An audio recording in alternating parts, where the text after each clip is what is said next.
Used to think that happy ends did not exist. In a world filled with grace and loneliness. Without a purpose, why was I still here? Then you took my hand and showed me light I couldn't see. Darling, you filled my empty world with vivid colors. The shadows of my past are gone and I can see more clearly. The stars shine more brightly in the endless night sky. With you here by my side, I can smile.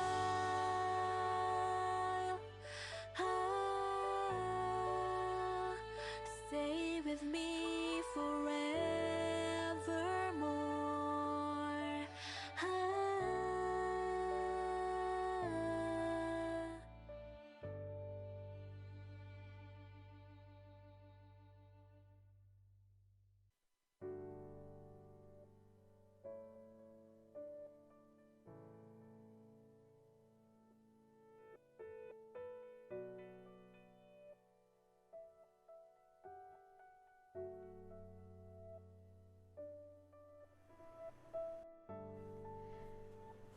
Hey guys, it's GirlGotGame. Welcome to Cinderella Phenomenon Evermore. What a fantastic, beautiful opening to this game.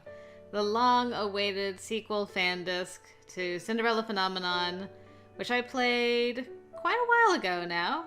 I think it was 4 years ago or so. And I absolutely enjoyed Cinderella Phenomenon a ton. It's still one of my top rated visual novels ever. It's completely free on Steam. If you haven't played Cinderella Phenomenon and you're coming into this not knowing anything about it, I would highly recommend you play it for yourself. It is a well-written story with beautiful art and fantastic characters, and you're missing out by not going into it. But for everybody else, hello! Welcome! I am so excited for this.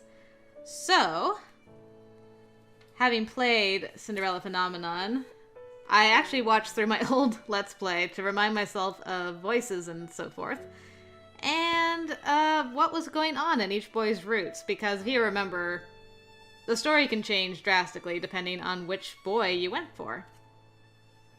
So the very first boy we did was Rod, our lovely tsundere stepbrother. So, at the end of Rod's route in the first game, we left Mithros in a crystal, and Parfait was keeping watch over him. Lucette was being trained in magic by Parfait and Delora. Alcaster was in prison, Varg went missing, and nobody died in that route. So it was pretty chill. Yeah, so the only thing that was kind of bittersweet was Lucette and Rod had to hide their relationship from everyone except Emmeline, and I think Ophelia was in on it as well. So they were meeting in secret in the woods. But now, you know, some years have passed. We're going to catch up with them and see what's going on with everybody. So, should be interesting. Let me just double check my settings real quick. I think sound and everything's going to be fine. Hopefully, hopefully. One other thing I should mention is that in Cinderella Phenomenon, there were good endings and bad endings. This is not the case now in Evermore. They've gone back to the way they had things in Locked Heart, which is a best ending and a good ending. So I'm going to shoot for best endings to start with, because I always feel that flows better. And then if anyone's interested in seeing what the good ending could have been, you can hang around for that. So that's my goal. And without further ado, let's hop into this. I am so excited. Oh, right, the right choice indicator. I forgot about that thingy, too. I'll have to play through a route without that being active so that I can get my sweet achievement. Remember, good things come to those who wait until midnight. But then after midnight, everything goes boom. I'm already in Sebi mode. I haven't even seen Sebi yet. More Sebi! Ah, this music. Actually, can I? I just want to turn... Now that I'm actually in-game, the music is a lot louder again than it was in the menu screen. There we go. Okay, ears are not being blasted. Once upon a time, in a land far, far away, there lived a princess. She was known as the Ice Princess, named for her frigid heart and unyielding coldness toward others. The princess shunned all who sought to help her. She was scared to go out into the world, so she locked herself up in her palace.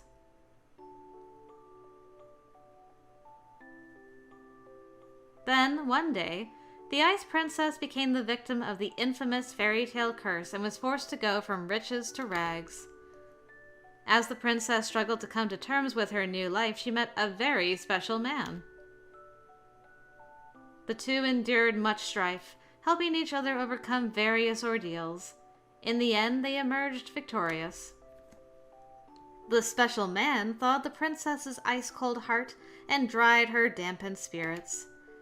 The two vowed to love each other for the rest of time. They lived happily ever after. But what happens after happily ever after? There she is, Lucette Riella Brighton. Make it so.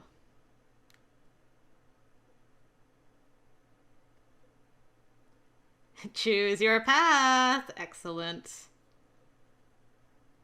Which lily pad shall we go to, I wonder? Ooh, sneaky. Okay, good. I'm like, I hope they don't want you to, like, remember which color was which boy.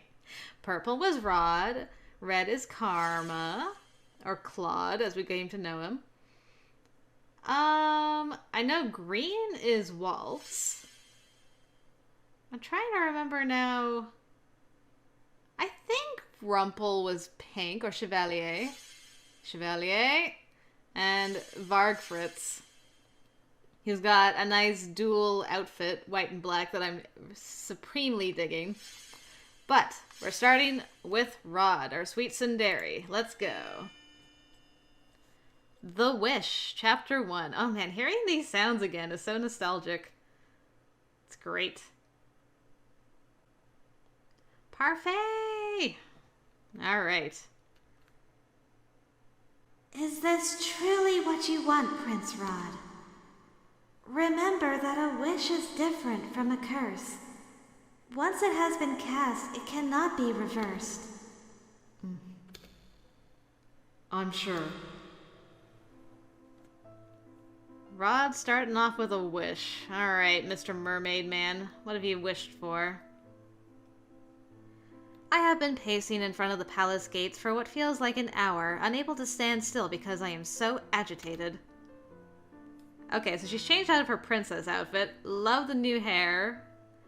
And you blink now. My goodness, that's gonna take some getting used to. Where is the messenger? He was supposed to be here 30 minutes ago. Could it be that Rod has forgotten to write to me?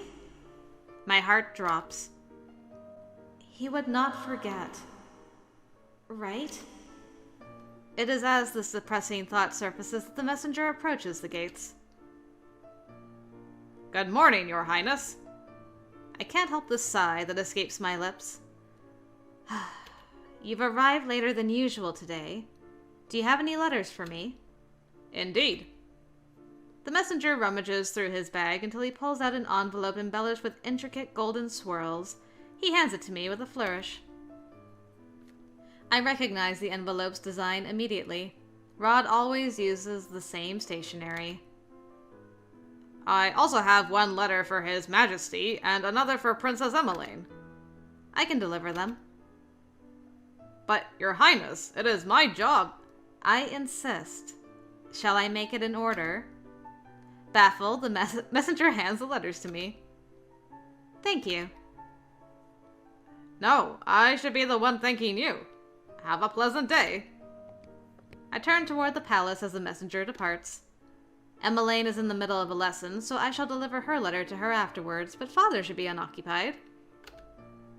Well, you're calling him father in your thoughts. Things were still a little rocky between her and Dad in this route. Not a lot of bonding happened, but she got a lot closer to her stepfamily in this particular route, so let's see what's happened since we last saw them. I find the king on his throne, eyes glued to a piece of parchment in his hands. He looks up when I step into the room. Whoa, hi, Dad. Your hair looks great as usual.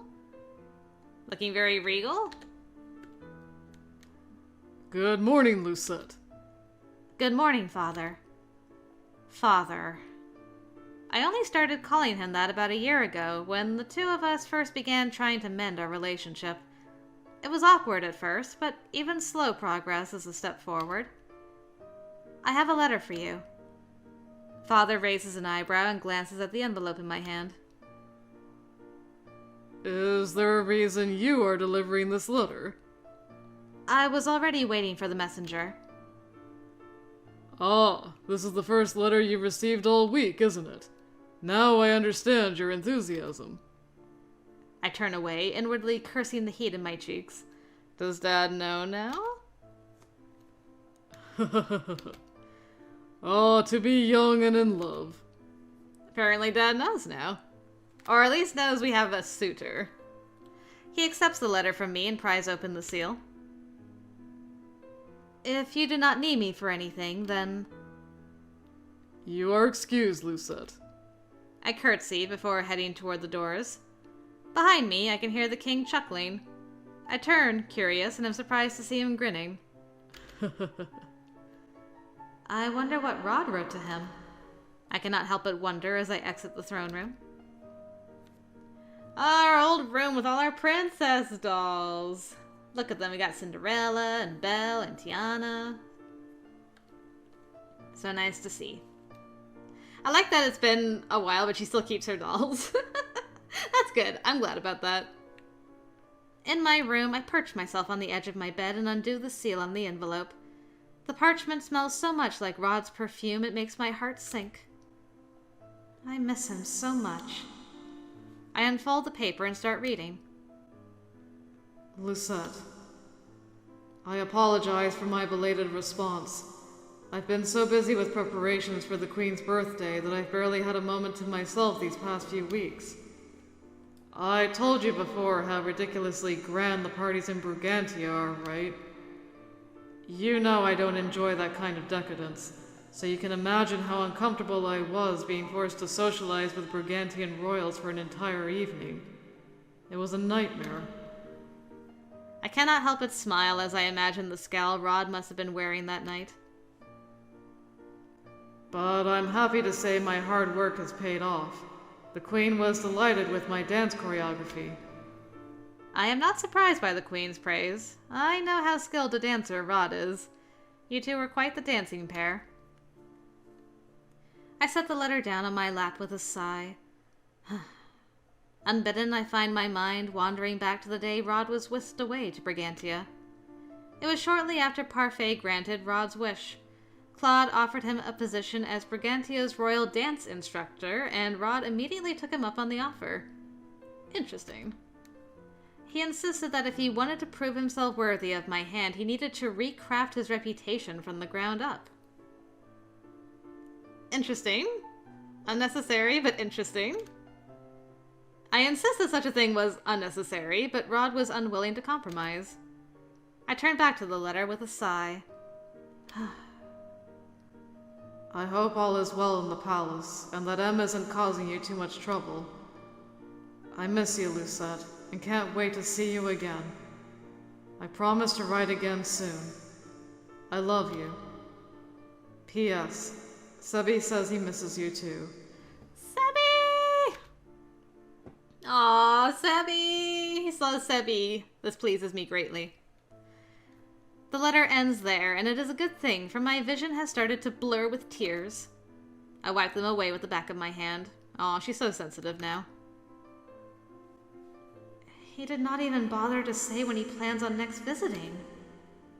Does he even miss me? He says he misses you he literally... Oh, these two Cinderies. He literally said he misses you. I clench my fingers into a fist and startle when I notice electricity sparking at my knuckles. Calm down, Lucette. Easy with the magic. I close my eyes and take a few deep breaths, and when I open my eyes again, the sparks are gone. My magic is a temperamental thing, which is why I have to consciously tone down my emotions until I have mastered my magic completely. It does not help that my position as the Tenebrarum Bearer makes my magic more sensitive to negative emotions. If I am not careful, the negativity overwhelms my rationality. Parfait said I must possess a strong mind and heart, but that is easier said than done. I fall back on my bed with a groan and will the negative thoughts away. It has been over a year since Rod left for Brigantia, and while he does his best to visit us when he can, it has been a full 2 months since I last saw him. Why did he ever make that wish? 2 years ago, our relationship started with secrets. At first, the only people who knew about us were Emmeline and Ophelia. Then the king. Even though Rod and I were not related by blood and had never grown up together, we were still wary of how our relationship must appear to the public. That was why we did not share our relationship with the populace. Still, secrecy was hardly a solution. In the end, we turned to magic. Okay. Oh my goodness, is that Parfait? Wow, she looks a lot better. Like, much healthier if that is Parfait. Fairies can grant wishes? How did I not know of this? Because wishes can be just as dangerous as curses. Parfait clasps her hands. A long time ago, fairies granted wishes to those who prayed for them. Over time, humans came to depend on these wishes for happiness. She shakes her head. They saw wishes as a convenient magic, but true happiness cannot be obtained by wishing for it. It is something that must be worked toward. And besides, granting so many wishes caused an imbalance between the crystalline. Would that not have been preferable? A life without negativity sounds like a dream. And it shall remain a dream. The Tenebrarum exists for a reason. Remember, there is no light without darkness, Lucette. Too much happiness can make a human selfish and gullible. Humans would be ill-equipped to recognize threats and danger in that state. The balance is vital. Thus, a new rule was established. Every fairy was allowed to grant only a single wish. If fairies have been able to grant wishes this whole time, then why weren't wishes used to counter the curses during Mother's rule? You know that witches cannot remove their own curses. The same is true of fairies. We cannot nullify a curse with the power of a wish. In addition, wishes have many limitations, the most important being that they cannot be used to harm anyone. Believe me, Princess, we had many humans wishing for the demise of the witches during the Great War. Couldn't they have just wished for the witch's anger to disappear? We did not have the power to change a person's heart. Besides that, the Tenebrarum overpowered the Luces during the war, which made it impossible for fairies to even grant wishes. Wish granting takes a significant amount of energy, after all. Parfait crosses her arms and smiles. It is tinged with melancholy. Let us return to the topic at hand. If your concern is that you are both perceived as family, then, if Prince Rod wishes it, I can make him a commoner. What? Rod's eyebrows are furrowed. I can tell he is deep in thought. Do not tell me you are considering this, Rod. My curse led to no end of trouble for my family.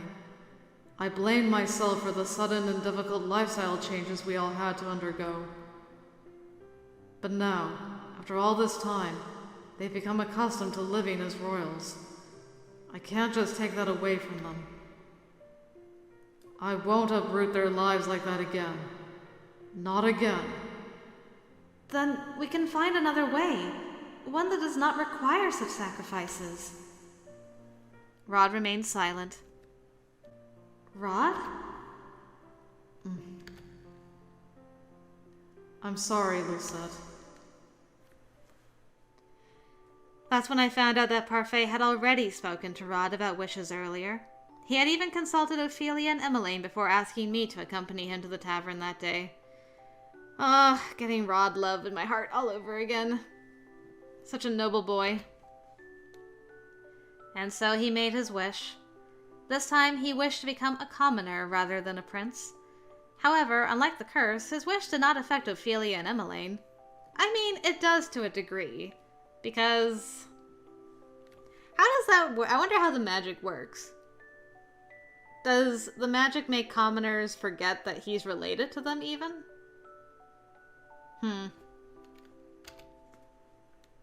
It is only Rod that no one remembers.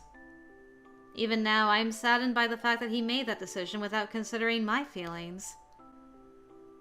Both of our lives were turned upside down in a heartbeat, and I barely had any time to prepare for it. A knock at the door jolts me from my reverie. Who is it? It's me. May I come in? You may. Hi, sister. Good to see you. Wow, like your new dress. It's very sparkly. Good morning, Lucette. She glances at the open letter on my bed. I take it that's from Rod. Indeed. He also has a letter for you, too. It's on the table. Emmeline's face brightens as she picks up the envelope. Did he say anything about when he plans to return? She sighs when I shake my head.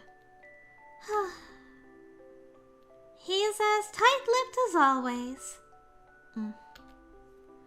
Other than me, only Ophelia, Emmeline, the king, and the marchand-goers recall Rod's true identity. At first, there were doubts about whether Parfait could keep their memories of him intact. In the end, it was only possible because she enlisted the help of her cousin, Cinna. I wonder if that's who she left the,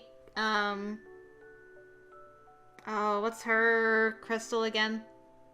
The Lucis. I wonder if that's who she left the Lucis to in Waltz's ending. The next bearer.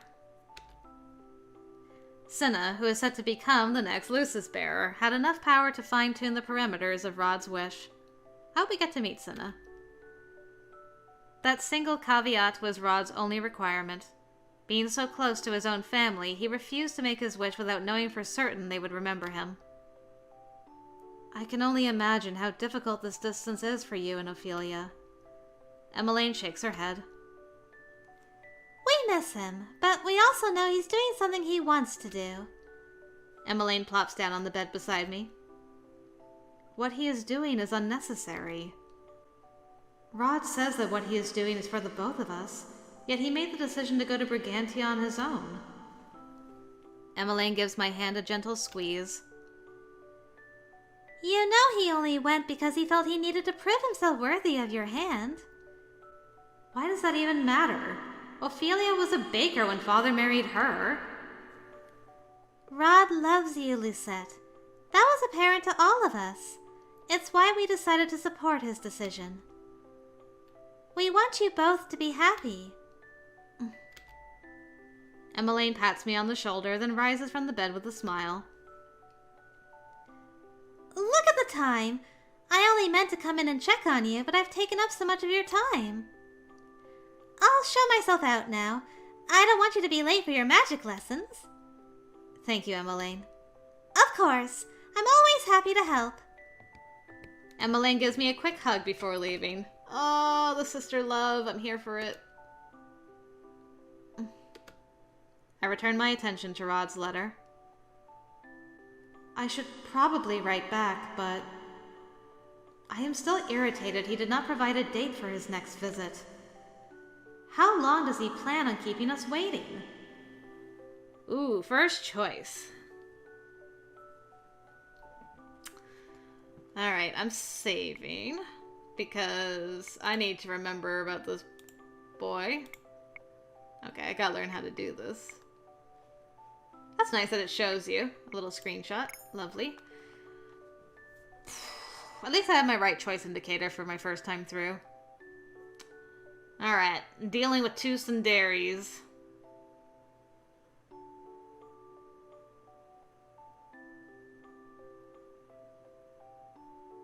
He is writing you, but he's being tight-lipped about it. I'm gonna say, if you don't write back, I'll make him sweat a little bit. And there's nothing I like more than a worried Rod, because that's when his cute side comes out.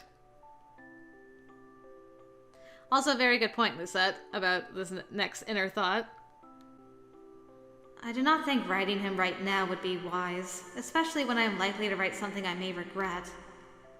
I will send him a letter once my anger has cooled. Good job on you, girl. Very proud of you. You had much more nobler intentions than I did. Oh no.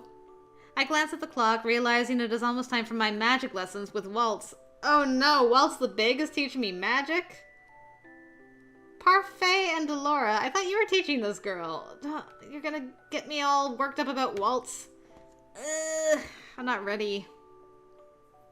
I take a deep breath and will away my gloomy thoughts before heading to the forest. Just showed up for a brief moment there. It has been 3 days since I received Rod's letter, and I am still agitated by it. Does he not miss me? Lucette! I conjure a shield at the last minute, just barely managing to block Waltz's magic as it comes racing toward me. You were distracted. If this was a real battle, you would have been hurt. Let's take a look at you. I think your hair's longer. Looks good on ya. Sorry. Oh. Waltz sighs as he rubs at the back of his neck. I feel bad because Waltz has loved her for years, and now he's gotta help her deal with her love problems. Let's call it a day. Okay.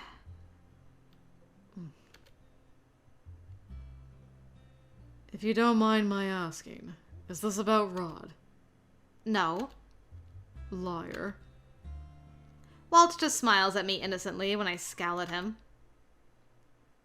You're as easy to read as always, Princess. You sure you don't want to talk about it? It is nothing. Doesn't seem like it. It's just... Being in a long-distance relationship is difficult. I never wanted this.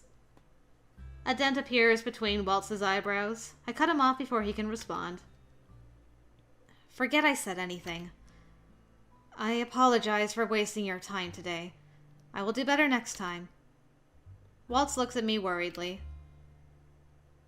Would you at least like to stop by the Marchen before heading back to the palace? I'm sure Lady Parfait and Delora would be glad to see you. Anise, too. It's been a while since you visited. I think I would like that.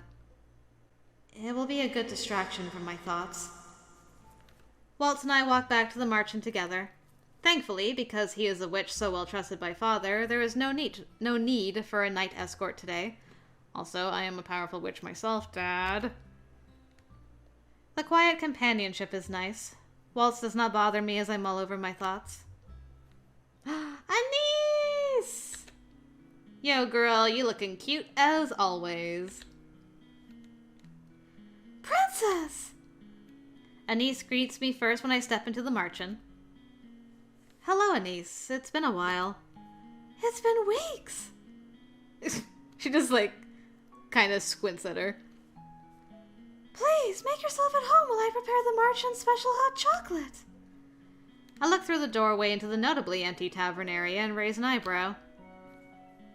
Do you not have any customers today? We closed early today for a restock. I see. Anise smiles again before disappearing into the kitchen. I take a seat at the settee. Walt sits across from me. I look around and realize how quiet the marchand is. Even though it has been 2 years since I left this place, I am still not accustomed to seeing it so empty. It is hard to believe this place was so crowded before, but now... The Marchand is just an ordinary tavern. Anise and Walt are the only boarders who remained after I started breaking the Fairytale Curses. Garland and Jurian have returned to the Order of Caldera, and Chevalier to his clinic. Claude, of course, returned to his own kingdom. Yeah, but are Garland and Jurian smooching in this route? Because they didn't smooch in the first game in this route. But in other routes they did. So I need to know. Though it feels rather empty now, I am glad to know everyone still visits occasionally. This quiet is still so strange. So much has changed since you broke the Fairytale Curses. Not all of them. There are still people out there who are cursed. Don't worry. They'll keep coming to you as the word spreads. And I mentioned before that Delora and I might be able to help you find a way to drain the curse magic entirely from the Tenebrarum. That would solve the issue entirely. It is at times like this that my thoughts shift to Fritz. I have not seen him for 2 years, not since I became the Tenebrarum Bearer. Yeah. Did Varg completely devour him? Is his personality gone? Or if we break the curse on the crystal, will Fritz return? Myth, who is now the fairy's prisoner, confessed to inflicting the Fairytale Curse upon him. Okay, so we're back to calling him Myth, and he is alive? This pleases me greatly. I'll be looking out for pillars. He'll show up one day behind those pillars, I know it in my heart of hearts.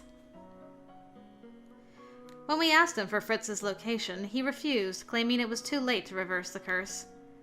Even now, we have no idea of Fritz's whereabouts. Are you thinking about Sir Fitzgerald? I look up in surprise. How did you know? You've been worrying about him ever since you found out he was cursed. Waltz has always been able to read us like an open book. Right now, all we can do is have faith he'll return one day. And maybe, if we can expel the curse from the crystal entirely, he'll come back without the curse. Well, you say that, like, you know, it would be a bad thing for Varg to come back. You know, some of us kind of like that wolfish boy, so, you know, I'm just throwing that out there. That truly would be the best case scenario. The room is briefly silent before I look up at Waltz, curious. What about you, Waltz? What are your plans for the future? Well, I've only ever wanted one thing. Now that it's happened, I'll have to think of something else. Oh? It's not important. Just some happiness for a friend. My heart is shattering. It's too early for this. This is the first episode, Waltz. Good grief. Go easy on me. I eye him skeptically. Is there nothing else? Something for you? Right now, I'm happy just focusing on my students. There is a twinkle in Waltz's eyes when he mentions them, and I cannot help but smile. Waltz has been teaching young witches how to use their magic for about a year now. Apparently, he is very good with children, which makes him an excellent tutor. I am glad I am no longer his only student. I'm grateful Lady Parfait kept the Marchand open. It's a great place to teach. I can imagine. Speaking of Parfait, how is her training with Cinna? I have only met Cinna once, and that was when Rod made his wish.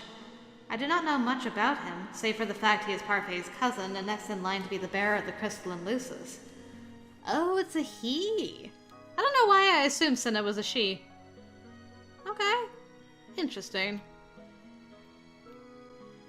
I have only met him once, but can tell he has a strong personality. Must be a very strong personality to disturb you so, Lucette. Cinna is very talented, but he can be difficult.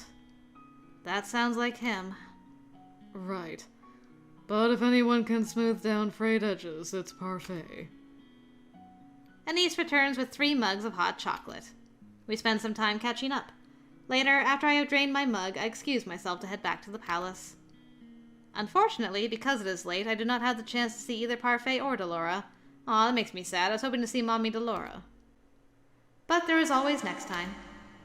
I say my goodbyes to Anise before heading back to the palace with Waltz as an escort. Alright. Well, I think that'll do it for right now, guys. Good intro back into this. I've already got major feels happening. And we've had a good summation of what we've missed out on the last couple years, which I'm pleased of. So yeah, alright. That was really good. Looking forward to seeing where the story is going to go with our 2 Cinderies. Hope you've enjoyed what you've seen so far, and I will see you in the next video. Until then, see you later.